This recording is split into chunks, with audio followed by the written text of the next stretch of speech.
We continue to make the connection between Paul and John. Keep in mind that they write with two different perspectives. John, being an apostle of the Master, knows about his earthly life. Paul writes only after the ascension.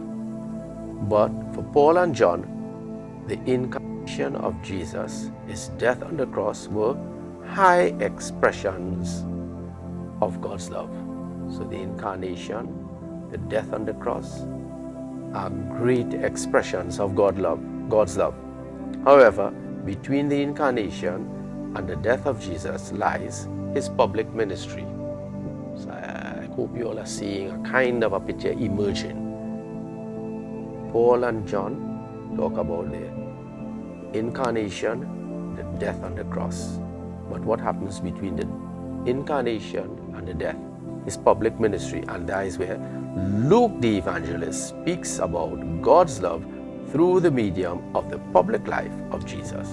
So Paul and John, incarnation and death, crucifixion, and the gap is filled with Luke the evangelist, who speaks about the public ministry of Jesus. So we get the whole aspect of the life of Jesus as we talk about the love of Almighty God.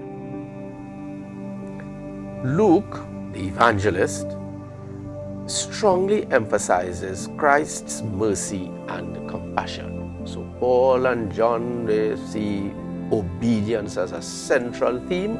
Luke now talks about mercy and compassion. So it is becoming a bit complex, but not too complex to understand. So I repeat, Paul and John, they see obedience as central. Luke now sees the love of God, and he uses two themes, mercy and compassion. So we have obedience, mercy, compassion. This is vividly explained in three parables that exclusively speak about the mercy of God. So we have the first one, the parable of the lost sheep. Just give you an overview. Luke chapter 15 verses 4 to 7. Luke chapter 15 verses 8 to 10, the lost coin.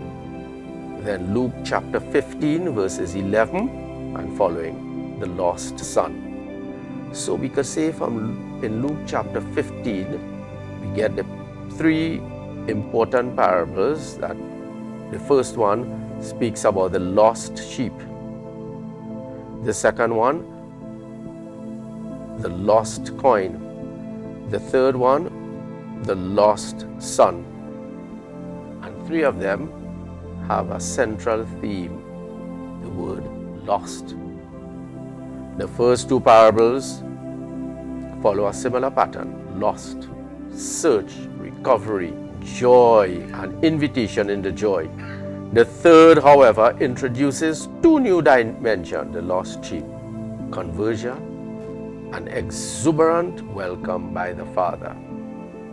The happiness of the Father is compared to the happiness of the angels in heaven, mentioned in the two previous parables. The central theme of these three parables is joy over the recovery and the invitation to share that joy. So we stop here today, and tomorrow we continue.